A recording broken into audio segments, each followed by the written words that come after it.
우리 드보라 성가대의 영상 찬양, 영상 찬양이지만 하나님께 영광이 되고 또 오늘 온라인으로 예배드리시는 우리 모든 성도님께 큰 은혜가 된 줄로 믿습니다.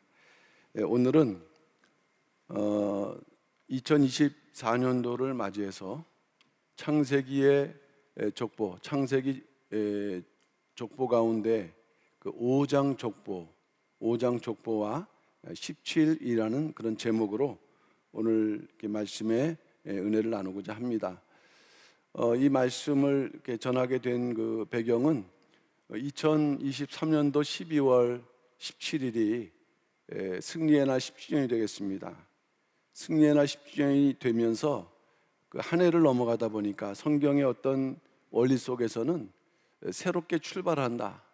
그러니까 제 개인 입장에서 볼 때 이 17이라는 말씀은 너무 귀하고 의미가 클 때 좀 새로운 마음으로 부분 살펴봐야 되지 않는가 생각을 하게 됐고, 또 교회적으로 그 구사일생을 하게 되다 보니까 우리가 한 달에 그 한 권씩, 근데 놀랍게도 거의 그 책 한 권마다 이 17에 관련된 구속사적인 경륜이 담겨져 있습니다.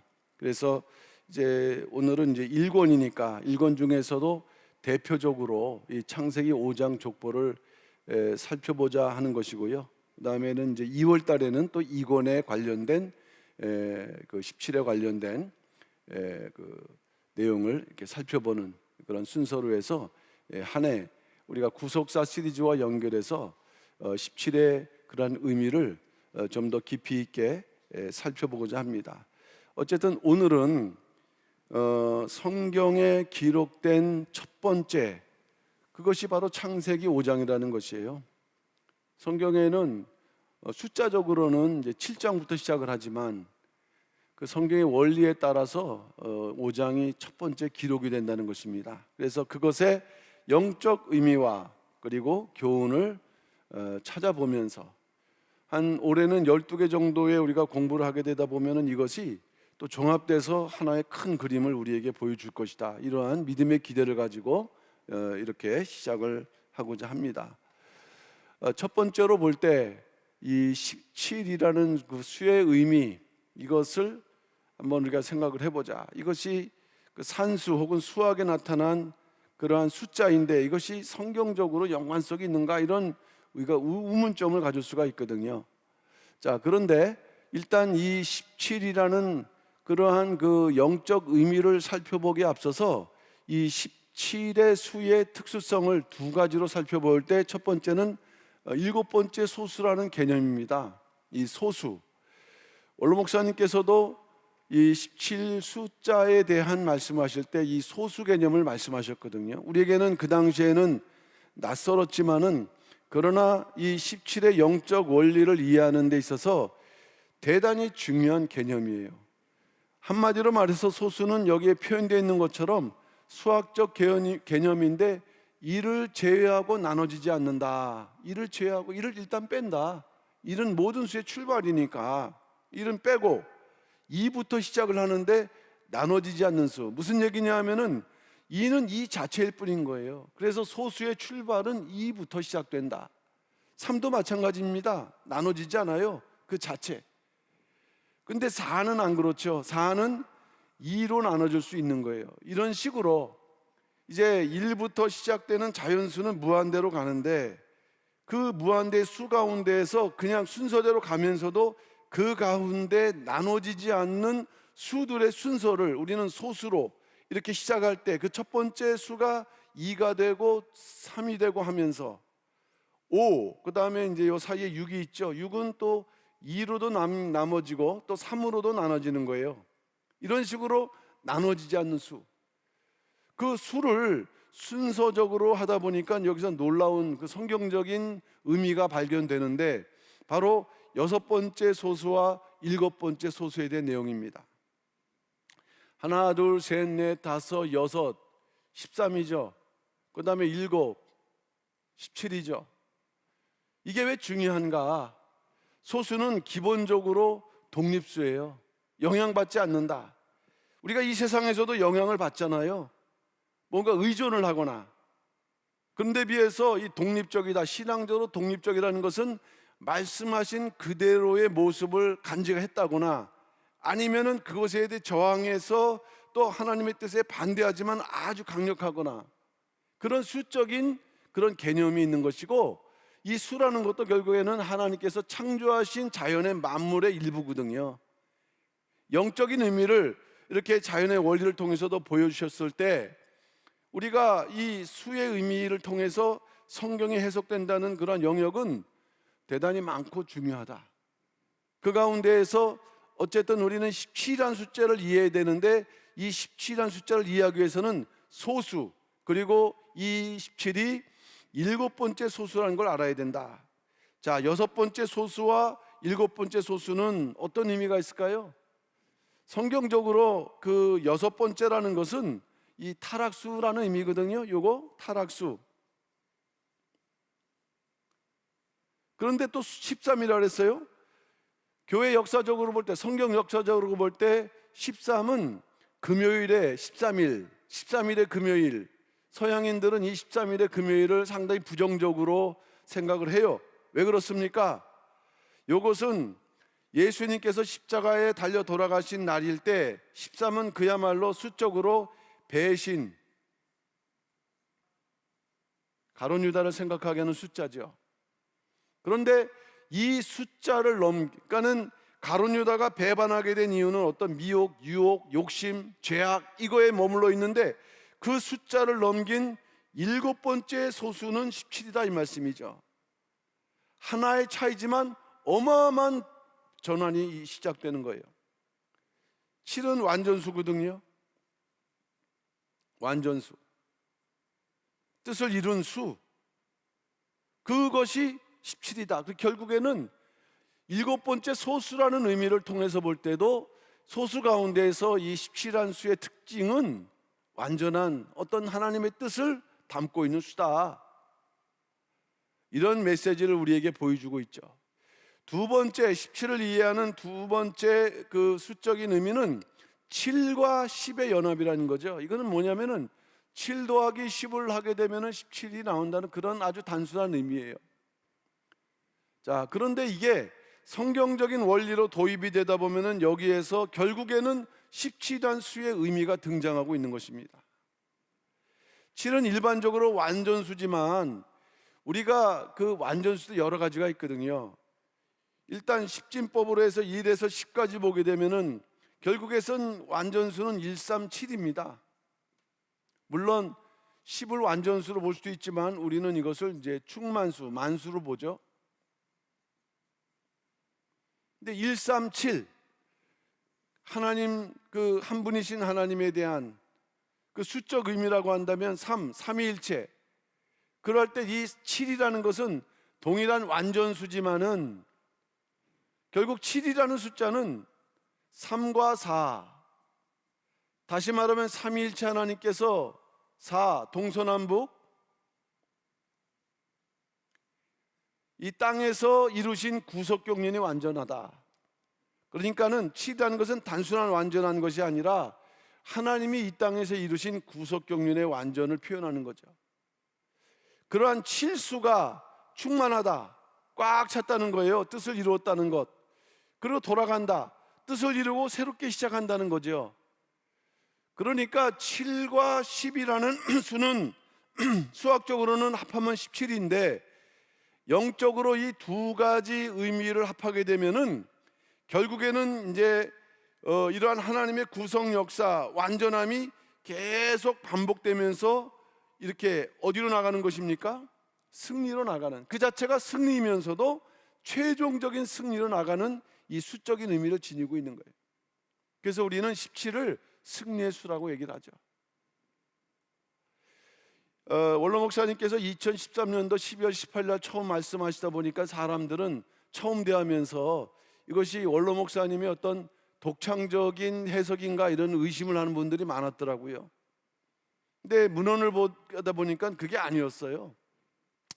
국내의 일단 학자를 보게 되면은 엄원식이라는 학자, 침례교 계통의 학자인데 이분은 뭐라고 17수에 대해서 논문을 통해서 발표했냐면은 17수는 두 완전수의 합이다 이렇게 했어요. 오늘 목사님께서 우리에게 말씀 주시기 이전에 이러한 그 자기의 논문을 썼을 때 독창적인 게 아니라 이미 고대로부터 정통 신학적으로부터 내려왔던 의미를 정리한 것이죠. 7과 10의 합이고, 그리고 이분은 이 17의 의미를 영적인 완전이다, 혹은 영적 질서의 완전이다, 이제 이러한 의미. 그러니까 완전히 이루어지기 위해서는 결국에는 그 과정 속에서 또 승리가 있다라는 것을 암시하니까 다른 의미는 아닙니다. 표현은 다르지만. 근데 김근태라는 학자는 이렇게 말씀했어요. 분명하게 17수는 승리를 의미한다. 그러니까 성경에서 최종적인 그 승리는 누굽니까? 예수 그리스도. 십자가에서 죽음을 이루신 그러한 승리, 그것을 상징하는 숫자라고 이제 표현을 하면서, 역시 이분 역시도 17을 7과 10의 연합으로 보았고 영적 순서의 완전이고 승리를 뜻한다. 그리고 이분은 7번째로 나눠지지 않는 숫자, 제가 설명드렸던 나눠지지 않는 이 소수 중에서 7번째다라는 것을 이분은 짚고 넘어간다는 것이죠. 그런 의미에서 성경의 역사, 성경의 기록을 쭉 볼 때 그 노아 방주가 아라랏산에 정착했던 날짜가 7월 17일이거든요. 이 우연한 날짜가 아니라는 거죠. 우연한 날짜가 아니다. 7이라는 완전수와 7과 10이 이루어진 완전수가 두 그 날짜가, 그때가 이루어진 것이 뭐냐? 그 아라랏산에 노아 방주가 정착했다. 그러면 우리는 역사적 사건으로 노아 방주가 아라랏산에 정착했구나, 날짜가 7월 17이구나 이렇게 보지만, 이제 이 수적인 의미를 알고 대입을 하다 보면은 우리는 이 수적인 의미에서 이 노아 방주가 아라랏산에 정착한 그러한 의미가, 영적 의미가 얼마나 큰 거라는 것을 우리는 새롭게 해석을 해나갈 수 있는 것입니다. 해외학자 가운데에서는 대표적으로 E.W. 벌링거라는 학자는 뭐라 그랬냐면은 17은 1년의 7번째 위치함으로, 이것도 결국에는 무엇을 얘기냐면은 이제 7번째 소수라는 그런 표현이죠. 그래서 소수 중에서도 7번째이기 때문에 형태로는 17이지만은 7의 의미를 아주 강하게 갖고 있다라는 설명을 했어요. 그래서 사실 17은 두 완전수, 이분은 7을 영적 완전수라고 설명을 했고요. 그 다음에 10은 의식의 완전수라 했는데, 의식이라는 것은 어떤 그 영적인 그러한 뜻을 담는 하나의 그릇이라 할까요? 영적인 완전수 7이 내면이라고 한다면은 그 의식의 완전수, 이것은 표면, 이런 어떤 의미로 우리가 이해를 할 수 있겠는데, 이 7과 10이 합한 거다. 그래서 이 두 가지 완전수가 이렇게 합해질 때 결국에는 어떤 의미가 나오느냐? 역시 이분도 영적 완전의 의미, 그 다음에 의식의 완전의 의미, 혹은 영적 질서의 완전을 의미한다, 이렇게 볼 수가 있는 것이에요. 그러니까 이렇게 주장을 했던 것이죠. 자, 여기에서 하나 더 우리가 좀 그 고대로 넘어갈 때, 성 어거스틴, 아주 그 중세의 위대한 그러한 그 교부죠. 성 어거스틴, 그분이 이제 성경을 해석하는 과정 속에서 요한복음 21장 11절에 나오는 153마리, 그 부활하신 그 주님께서 갈릴리 디베다 바닷가에 가서 그 주님을 피해서 그 고기를 잡았던 그 제자들에게 금을 던지라고 했었을 때 잡힌 153마리거든요. 이 153마리는 153이라는 숫자는 그 숫자적으로 대단히 특이한데, 1부터 쭉 이 더하기 해서 어디까지? 17까지 더하면은 153이라는 수가 나오고, 그 다음에 17에 몇 배수? 9배수. 그러니까 이 153은 그냥 우연한 숫자가 아닌 거예요. 그랬을 때 이 성 어거스틴부터도 벌써 이 17이라는 의미를 염두에 두면서 또 이렇게 그 9배수라는 그런 개념을 가지고서 이 성경을 해석했다는 거죠. 이것을 종합을 해볼 때 이미 그 성경 가운데 숫자는 성령의 그런 감동을 받은, 성경을 해석하는 중요한 도구 중에 하나라는 면에 있을 때, 그 중에서 우리는 1에서 항상 10으로 혹은 12까지 정도로 그 의미만 생각을 했는데, 넘어서 17이라는 수가 있었고, 이 숫자가 신구약 성경에 어마어마하게 펼쳐져 있다. 근데 이 17이라는 의미가 우리에게 최근에 알려진 게 아니라 이미 고대로부터, 기독교 정통 신학으로부터 어떤 의미로 해석되어 왔는가? 영적 완전 또는 승리의 의미로 이미 통용되고 있었다는 것이에요. 자, 그럴 때 2013년도 12월 18일이죠. 2014년도 1월 2일이죠. 원로 목사님께서 천국 입성하시기 전까지 이 17수에 대해서 말씀하신 것은 딱 2번이에요. 이 2번의 그 말씀 속에서 우리는 원로 목사님께서 왜 천국 입성하기 그 거의 전쯤에 또는 목회의 그 마지막 시기에 이 주제를 이렇게 꺼내시게 되었는가라는 면을 우리는 생각하셔야 돼요. 막연하게 17이 승리다라고 이렇게 단순하게 하는 것은 그 의미를 너무 우리가 축소하는 그러한 실수를 저지르는 것과 같은 것이죠. 이미 박윤식 목사님께서는요, 17이라는 숫자가 기독교 신학에서 전통적으로 사용되고 있었다, 이것을 이미 알고 계신 거고, 그러한 바탕 위에, 그러한 신학적 바탕과 원리 위에서 뭐를 하셨는가? 그게 바로 이 2날에 우리에게 말씀하신 내용들이죠. 신구약 성경에 담겨져 있는 17수의 수많은 용례들을 2날짜에 걸쳐 갖고 약 한 40개 정도를 말씀하신 거예요. 이것도 17수입니다, 이것도 17수입니다 해서 장장 4-5시간 정도의 기간 동안에 이 17수에 그 감춰졌던 것들을 하나하나 소개를 해주셨던 것이에요. 어떤 형식으로? 종합해 보니까 4가지 형식으로, 4가지 형식으로 그걸 설명드릴 건데, 이 4가지 형식으로 이제 그 우리가 살펴보지 않으면은 찾아낼 수가 없어요. 마치 신구약 성경이라는 어마어마한 바닷가의 그 모래 사장에서 핀셋으로 말이죠, 핀셋으로 하나씩 하나씩 찾아내는 것과도 같은 거예요. 그 중요한 사실은 제가 40개 정도를 말씀했다고 했는데, 이 4가지의 그 17수의 용례들을 갖다가 이렇게 살펴보게 되면은 4가지로 나눠진단 말씀이에요.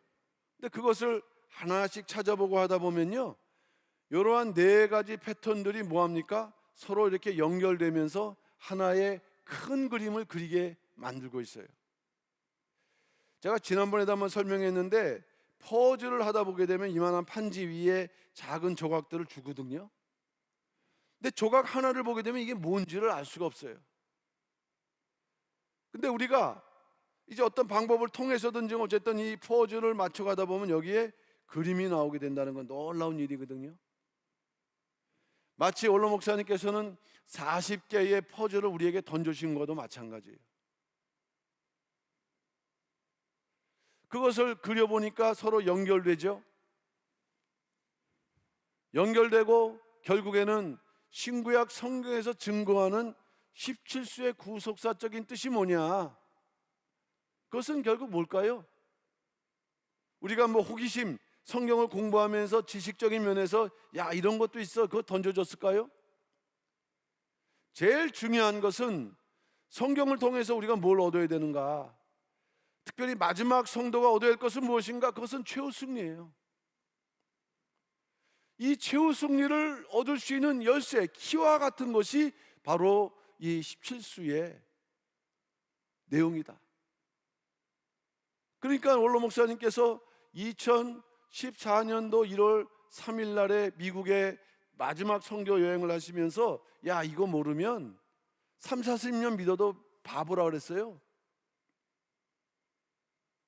모르면 우리도 영적으로는 이 순간만큼은 바보가 되는 거예요.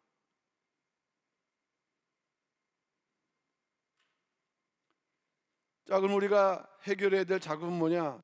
휘선 박윤신 목사님 제시하셨던 17의 네 가지 용례는 무엇인가? 어떤 형식으로 성경에는 이 17수라는 보화가 이렇게 숨겨져 있는가? 성경을 1800번 읽으시다 보니까 그게 보이시는 거고, 우리는 전혀 보이지 않는 거고. 알려줘도 이게 보물인지, 세상 말에 있잖아요. 보화가 구슬이 가득이라도 깨어야 보배라고. 그러니까 우리는 이걸 이제 깨어나가기 시작해야 될 때, 구슬을 봤더니 구슬이 몇 가지로 구분되고 있어요? 네 가지로. 근데 지금 뭐 구슬인지, 이게 모양새가 같은 건지, 그냥 집에 잔뜩 쌓아놓고만 있어. 그나마 쌓아놓으면 다행이죠.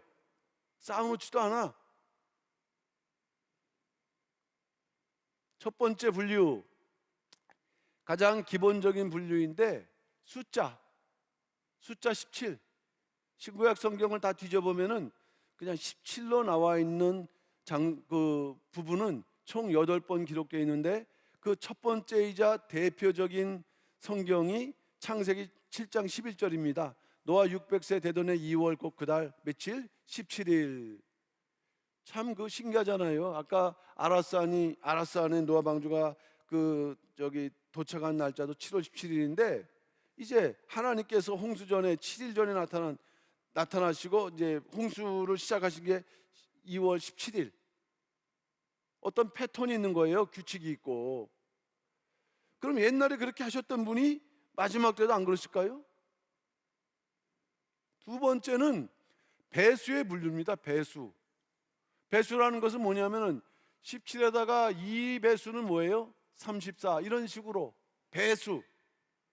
그러니까 34는 그냥 17과 다른 숫자처럼 보이지만, 저런 원리를 볼 때는 17이 몇 개 있는 거예요? 2개씩이나 있는 거가. 감춰진 17이죠. 이거는 이미 신학적으로도 정통적으로도 이미 해석을 해왔지만은 너무 어렵기 때문에, 도대체 무엇이 17의 배수인가를 규정할 수 없기 때문에 다른 신학자들에게는 찾아볼 수 없는 반면에 휘선 박윤신 목사님은 이것을 독보적으로 분류하셨고, 그리고 이것이 가능했던 것은 구속사 시리즈가 나왔기 때문에 가능하다는 거예요. 이따가 일부가 설명되니까 이해가 되실 거예요. 아무리 뜻이 좋고 내용을 답을 알지만은요, 구속사 시리즈라는 이러한 그 서론이 나타나 있지 않으면은 이 17이 설명될 방법이 없어요. 여기에 대해서, 이 배수라는 그 방법에 대해서 제이 루카스라는 사람과 디 와이번이라는 사람이 이런 얘기를 했죠. 성서에 나타난 하나님의 말씀의 수학적 구상을 이해하기 위해서. 여기까지 무슨 말이냐? 성경을 해석하는데 숫자적으로 되어 있는 부분을 해석하기 위해서라는 의미예요. 이 말은. 근데 규칙이 필요하다 그랬죠. 규칙. 그 5가지 규칙을 제시했는데, 첫 번째는 숫자의 약호라 그랬습니다. 예를 들어서 1은 완전수다. 삼위일체 하나님이 아니라 그 하나님 신성을 가리키는 완전수라는 의미에서, 이런 의미들을 이해를 해야 되는 것이고, 두 번째를 뭐라고 했냐면 배수라고 그랬어요. 배수. 이미 학자들도 배수로서 뭔가 그 의미가 3이든 6이든 간에, 또는 7이든 17이든 간에 그 의미가 이제 동일하게 보존된다는 그런 면일 때, 그렇지만은 결국 그 배수의 의미를 가장 강력하게 보여주는 것은 결국 어떤 숫자이냐면은 17이라는 숫자예요. 어쨌든 배수의 분류인데, 대표적인 예는 무드셀라의 나이가 960세란 말씀이에요. 이거는 17수로는 몇 배수? 57배수. 창세기 5장 27절, 그는 969세를 향수하고 죽었더라. 우리가 이 의미를 모르면은 이 구절 그냥 읽어 나가는 거예요. 그런데 이 969세가 17의 몇 배수? 57배수. 자, 그러면 이게 어떻게 가다 보니까 돌에 걸려갖고, 아, 여기에 그냥 그 17의 배수가 있구나 이해할 수 있는데, 그런 식의 우연한 것인지 아니면은 이 17의 배수가 됨으로 어마어마한 영적인 의미나 교훈이 여기에 담겨져 있는지, 그러니까 이것을 알고 성경을 보는 것과 모르고 성경을 보는 것은 어마어마한 차이가 있다는 거죠. 세 번째 분류는 개수의 분류입니다. 개수, 17의 개수의 분류. 이것은 일반적인 방법이에요. 신학자들도 그 17을 설명하는 데 사용하는 일반적인 그러한 그 방법이에요. 첫째가 순서가 17번째라든가, 두 번째는 17명이라든가, 세 번째는 17개의 어떤 물건의 개수라든가. 성경을 보다 보게 되면은 그 쭉 나열이 되어 있는데 그게 숫자가 그 의미가 있어요. 몇 개? 17개. 그것은 성경의 저자가 성령의 감동을 받아서 숫자를 배우란 거예요. 17수에 맞춰서. 대표적인 예가 로마서 8장 35절 39절에 나와 있는 그 사도 바울이 기록한 내용 가운데, 도저히 그리스도의 사랑과 하나님의 사랑에서 끊을 수 없다. 이 세상에 많은 시험과 환난과 핍박이 있지만은 어떤 거든 간에 그리스도의 사랑과 또 하나님의 사랑에서 끊을 수 없는데, 그 모든 것이 몇 가지라고요? 17가지. 결국에는 성도는 이 17가지의 것에서 반드시 뭐 해야 된다? 승리해야 된다는 메시지도 담겨져 있는 거예요. 그러니까 사도 바울이 그냥 하다 보니까 어떻게 17가지가 아니죠. 사도 바울은 이것을 그리스도의 사랑에서 끊을 수 없는 것은 7가지로 말씀했고, 하나님의 사랑에서 끊을 수 없는 것은 10가지로 말씀하면서 이와 같이 17개다 총. 환난, 공고, 핍박, 기근, 적신, 위험, 칼. 그리스도 사랑은 우리 어떤 환난, 핍박이 온다 할지라도 우리를 포기하지 않으신다, 이 말씀이에요. 그러니까 우리도 그 하나님을 믿고 끝까지 붙들고 있어라. 그 다음에 하나님의 사랑에서 끊을 수 없는 10가지, 사망, 생명, 천사들, 권세자들, 현재, 장래일, 능력, 높음, 깊음, 다른 아무 피조물, 영적 피조물이든 간에 우리가 하나님을 끝까지 붙들면은 어느 것도 하나님의 사랑으로 끊을 수 없다. 이러한 그리스도의 사랑과 하나님의 사랑을 이렇게 맛보고 있는 그 성도들은 끝까지 그 믿음을 지켜야 된다. 지킬 때 뭐가 있는 거예요? 몇 가지가 있는 거예요? 17가지가 있는 거예요. 우리가 우리나라 국민이면은 주민등록증을 받고, 또는 미국 갈 때, 이제 외국 갈 때 여권을 끊어주지 않습니까? 여권을 주지 않습니까? 그러니까 그런 증거. 그러니까 최우건의 승리자로서의 그 증거를 숫자적으로 표현하면 그게 뭐라고요? 이게 17이라는 거예요. 그러니까 여러분에게 보이지는 않지만은 뭐가 있어야 됩니까? 이 17의 증거가 있어야 된다. 마지막으로 7과 10의 조합으로, 이거는 이제 또 어려운 그러한 부분이기도 하죠.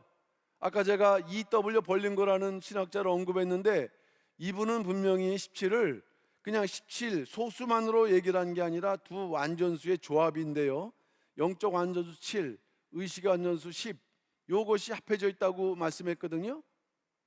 자, 그런데 여기서 볼 때 그 아까 제가 설명했던 것처럼 요건 17개이면서도 7, 10으로 굳이 나눠 갖고 17의 그 조합의 의미를 이렇게 표현해 줬다는 거죠. 그러니까는 요 7과 10의 조합으로 되어진, 그러니까 이것은 성경을 잘 알지 못하면은 제시할 수 없는 17의 의미고, 또 성경을 잘 모르는 사람들 볼 때는 이게 어떻게 17이냐라고 얘기할 수 있는 어려운 부분이에요. 그러나 그럼에도 불구하고 이러한 조합을 통해서 그 당시에 그 부분에 17수의 의미가 담겨져 있는 것을 우리에게 알려주고 있죠.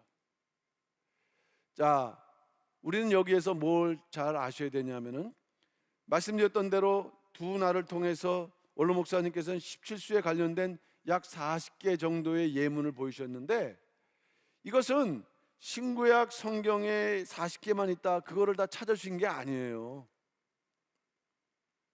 신구약 성경을 보면 그 외에도 많이 있어요. 결국에는 이것은 뭐냐면은 대표적인 그리고 요것들을 통해서 요걸 맞춰가다 보게 되면은 어떤 그 통로, 어떤 목적지를 볼 수 있는, 진짜 요 그림을 포즈를 통해서 그리는데 빠짐없이 그릴 수 있는 그러한 40개, 그 외에도 많이 있죠. 중요한 건 네 가지의 그러한 그 용례로서 이렇게 다양한 수많은 17수의 그 용례들 속에서 핀셋처럼 필요한 것들을 해서 우리의 수준에 맞게 말씀하신 거예요.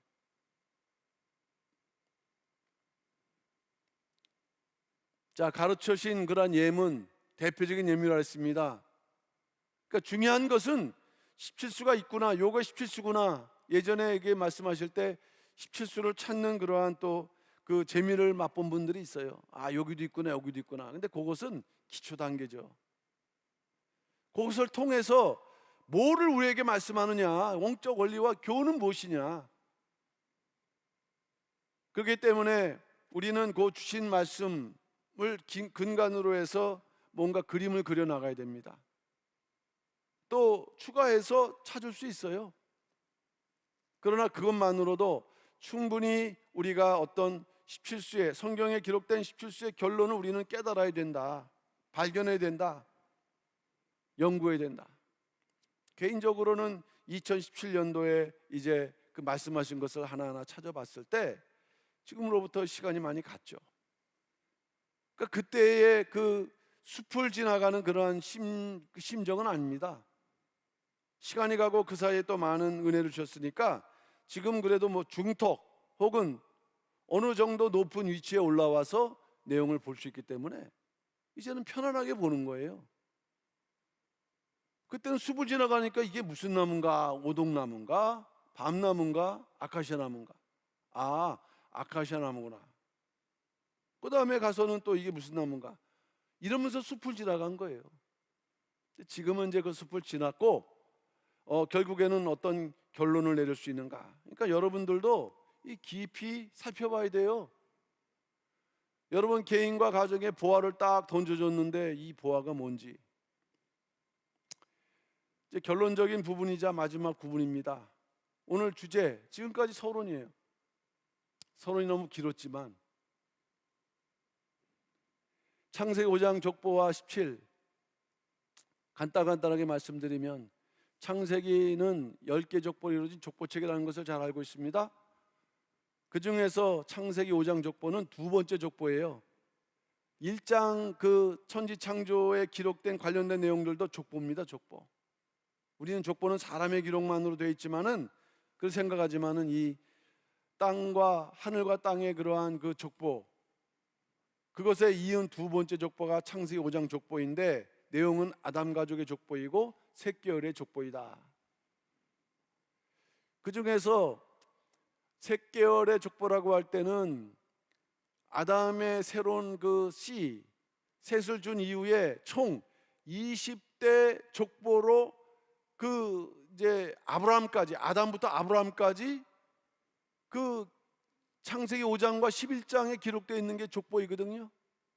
여기에 동일하게 이제 그 의미가, 어떤 의미가 담겨져 있는가 하냐면은 여기에 서론, 본론, 결론이 다 담겨져 있다는 거죠.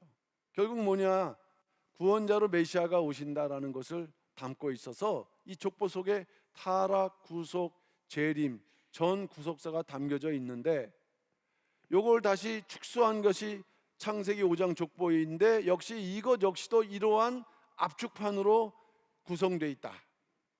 그러니까 여러분들이 족보를 공부하되 특별히 창세기 5장 족보가 너무너무 중요한 족보입니다.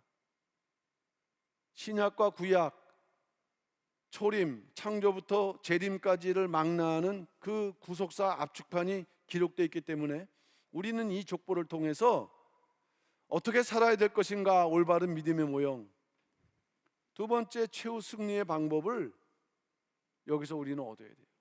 창세기 5장에서 얻을 수 있습니다.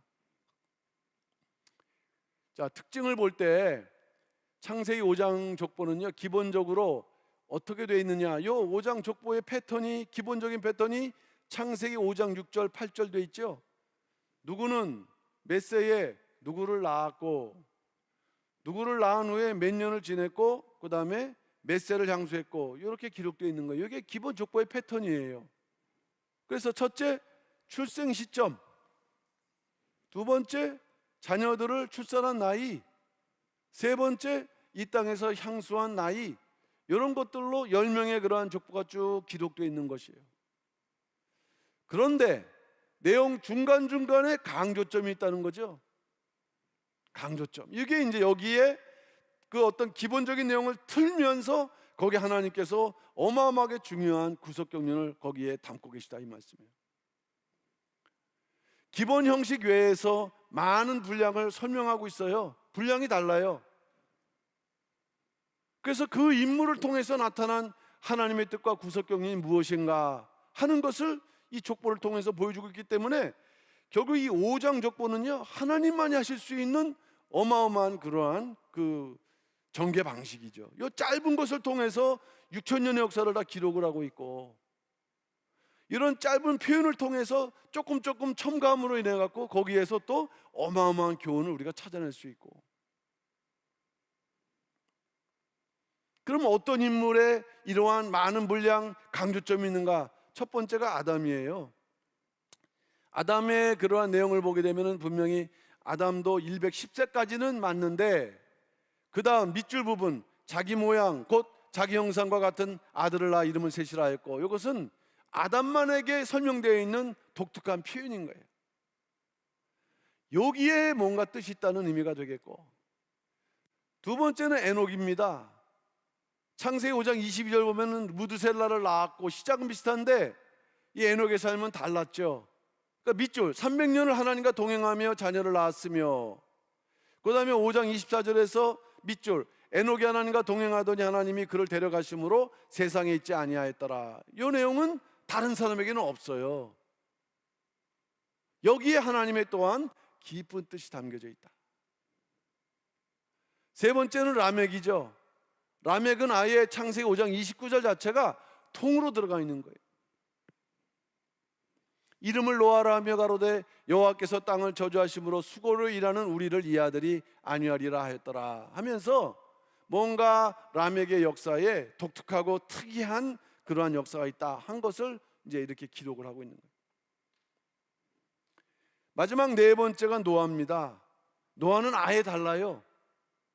노아는 뭐 향수하고 죽었더라 이런 표현도 없어요. 노아가 죽었습니까? 살았습니까? 계속 죽었죠. 그런데 창세기 5장 족보에는 5장 32절에서 노아가 500세 된 후에 셈과 함과 야벳을 낳았더라 하면서 죽었더라는 표현을 쓰고 있지 않아요.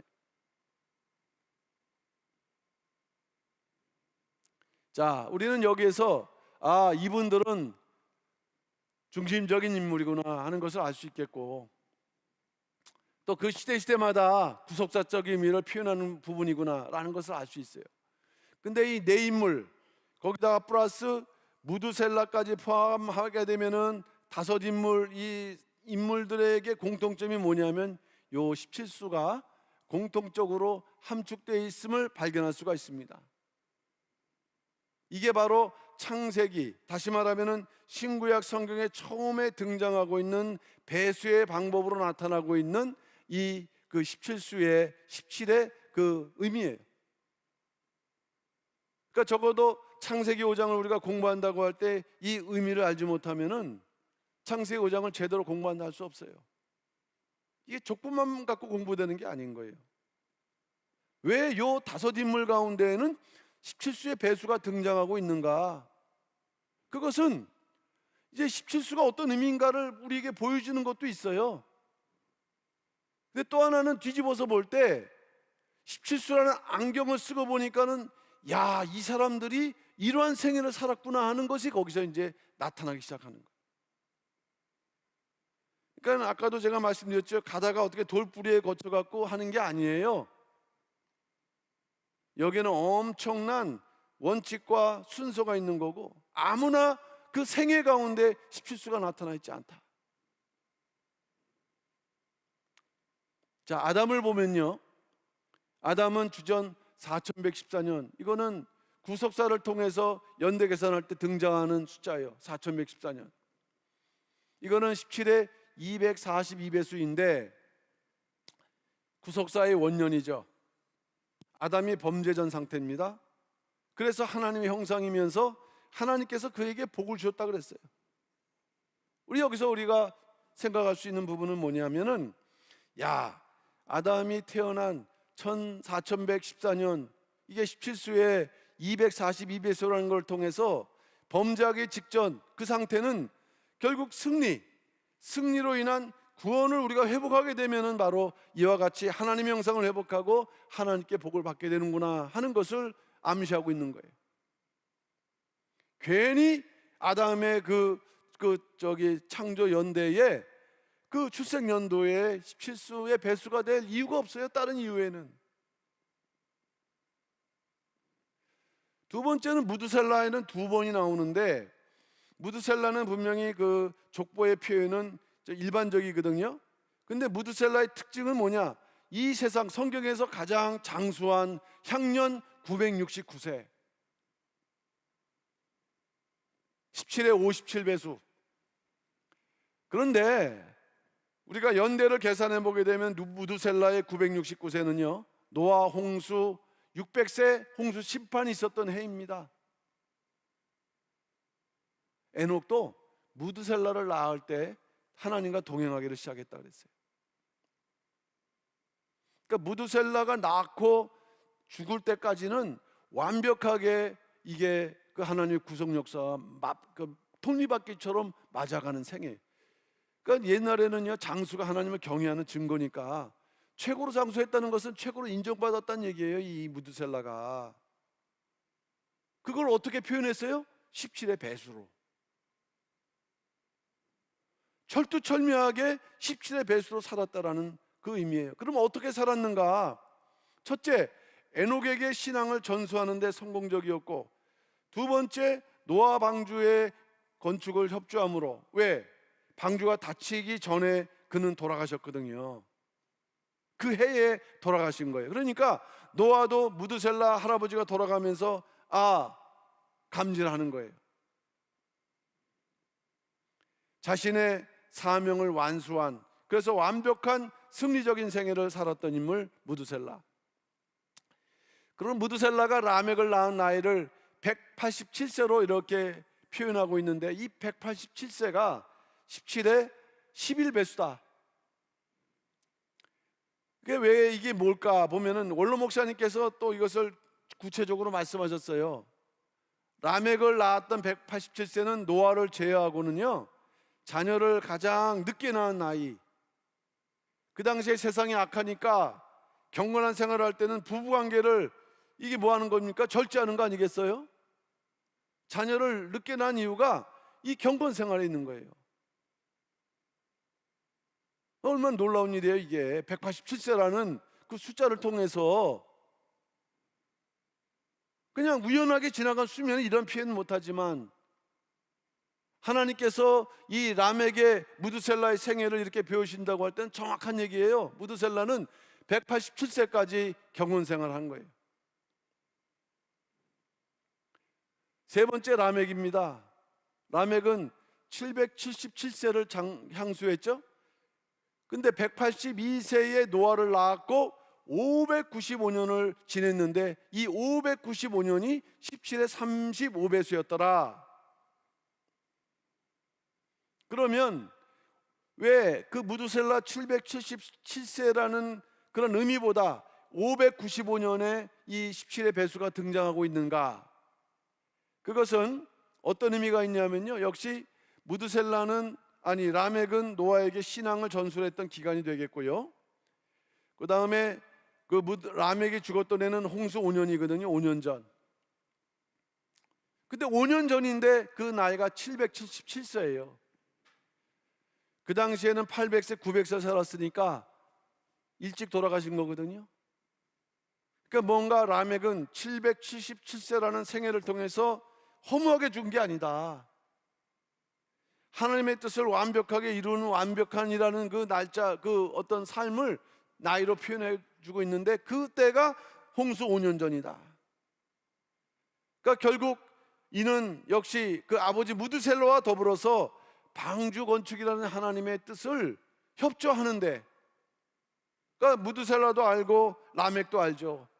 방주를 건축해서 거기서 구원받는 게 아니구나, 우리 역할은. 근데 오히려 아버지보다 먼저 갔거든요, 5년 전에. 이 하나님의 뜻에 합당하게 살았던 것을 우리에게 뭐로? 이 숫자 17의 배수로 설명하고 있어요. 에녹과 노아의 생에 나타난 17, 마지막이죠. 에녹과 노아의 생에 나타난 17. 아까 7과 10의 연합수라 그랬거든요. 네, 그 10대 손 가운데, 아담의 10대 손 가운데에서 에녹은 7대 손이고 노아는 10대 손입니다. 그러니까 이거를 누가 이렇게 규정할 수 있어요? 그러니까 신구약 성경을 완벽하게 통할 수 있는 분만이 이런 의미를 내릴 수 있는 거예요. 하나님은 10대 족보 가운데 에녹을 7세 손으로, 노아를 10세 손으로 배치함으로 인해서 7과 10은 각각 있는 것 같지만은 결국에는 이 에녹과 노아를 통해서 이 창세기 5장 족보가 결국에는 무슨 족보예요? 가인 족보처럼 이 나이도 나오지 않는 그런 족보가 아니라 승리한 족보다.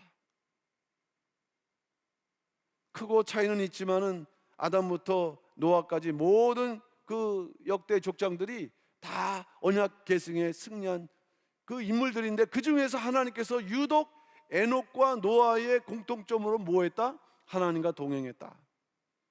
창세기 5장 22절에서 300년을 하나님과 동행했다 그랬죠? 노아도 창세기 6장 9절에서 그가 하나님과 동행하였으며, 7 자격이 되는 거고요, 10 자격이 되는 거예요.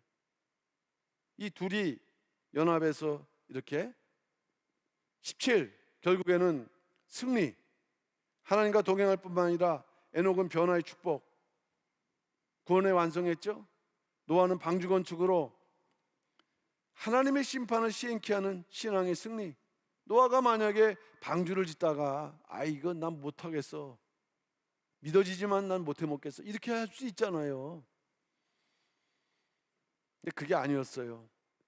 하나님이 보실 때 문을 닫을만 하니까, 그러니까 그러한 하나님의 뜻을 받드는 신앙의 승리. 승리라는 게 뭐 맨날 칼 싸우고 이런 거예요? 여러분들이 이렇게 자기 맡은 직분을 갖다가 수행하는 데 있어서 자기를 이기는 거, 그것도 승리예요. 자기 편한 대로 어떤 때는 나오고 어떤 때는 안 나오고, 이건 승리 아니에요. 인정받지도 못해요. 정성이 있어야 되는 거고, 거기에 뭔가 규칙이 있어야 되는 거죠. 결론, 창세기 5장 족보에 나타난 17은 결국 언약 전수에 헌신했는가, 또 승리했구나 하는 그 증거를 여러 가지로 말씀하고 있지만요, 이 17이라는 배수를 통해서 아무간데 같지 않습니까? 아담, 무드셀라, 라멕, 그 다음에 노아, 그 다음에 또 17과 10으로는 에녹. 아담은 17을 통해 승리를 보여주고 있어요. 하나님의 형상의 승리. 에녹은 이 하나님이 원하시는, 그 아담에게 원하시는 게 그 생명나무를 통해서 죽지 않고 사는 변화의 축복인데, 그걸 누가 따먹었어요? 에녹이 따먹었잖아요. 하나님의 소원을 이룬 유일한 인물이에요. 그 17 승리. 그 다음에 무드셀라, 이 969세를 갖다가 변함없이, 우리는 뭐 100년도 안 되는 생활인데 변함이 많잖아요. 그 다음에 라멕, 노아에게 그 595세 그 기간 동안에 언약을 갖다가 노아에게 완벽하게 전수하니까, 노아가 아예 그냥, 노아는 하나님과 동행했어요. 몇 세부터도 아니고. 그러니까 자녀도 멀찌감치 낳았잖아요. 멀찌감치 500세 이후에. 얼마나 경건한 생활을 했는지. 마지막 믿음의 원년을 성취했고요. 그래서 이러한, 오늘 이제 창세기 족보를 살펴봤는데요, 역대 선지 선열의 믿음의 승리를 표현하고 있구나. 근데 거기에 끝나는 게 아니고요. 우리도, 저나 여러분들도 결국에는 이 발자취를 따르지 않으면 안 된다. 그걸 말씀하고 있는 것입니다. 그래서 오늘 말씀의 은혜를 듣는 우리 모든 성도님들, 이와 같이 삶 속에 승리가 있어야 된다. 우리가 2024년도 새로운 도약이라고 한다면 그냥 뭐 말로만 도약 좋죠. 듣긴 좋지요. 이전과는 다른 뭔가 발전이 있어야 되고, 또 나가야 되고, 그 다음에 싸워서 얻어야 되는 승리가 있어야 되고, 그거를 오늘 창세기 5장 족보에서 설명한 것이고, 이제 다음에는 이제 2권에서 또 그 전개되는 놀라운 그 17수의 역사가 있습니다. 그래서 하나하나 살펴보면서 2027년, 24년도를 승리로 이어가는, 그래서 소원의 항구에 다 도달하기까지 이제 각자의 믿음의 기초를 세우고 또 맡겨진 사명에 전심 열려갈 수 있는 우리 모든 평강의 성도들, 말씀의 국내 모든 말씀의 교회 성도들 다 되시기를 주님의 이름으로 축원합니다. 기도하겠습니다. 사랑의 아버지 하나님, 감사드립니다. 오늘도 이 목요 구국 예배를 통해서 나라 민족을 위해서 기도하고 또 교회와 우리 각자 자신을 위해서 맡기고 의지할 수 있도록 허락하시니 진심으로 감사드립니다. 하나님의 영원하신 뜻이 이렇듯 평강제교를 통해서 구속사 시리즈를 통해서 나타나고 있을 때 그것을 믿고 또 붙들고 그대로 살아가는 믿음의 승리가 있는 우리 모두가 될 수 있도록 역사하여 주셔서 2023년 4년도의 의미가 있다면 이제 승리의 날을 또한 바라보면서 우리가 또한 도약하는 새로운 도약을 또한 다짐하는 해이기도 합니다. 영적 의미를 올바로 깨닫고 오늘 창세기 5장의 역대 연대의 또한 선지 선열들의 신앙의 모습을 본받아서 맡겨진 사명에 끝까지 충성을 다하고 반드시 소원의 항구에 도달할 수 있는 우리 모두가 다 될 수 있도록 역사하여 주시옵소서. 믿사옵고 예수님 이름 받들어 감사 기도 올려옵나이다. 아멘.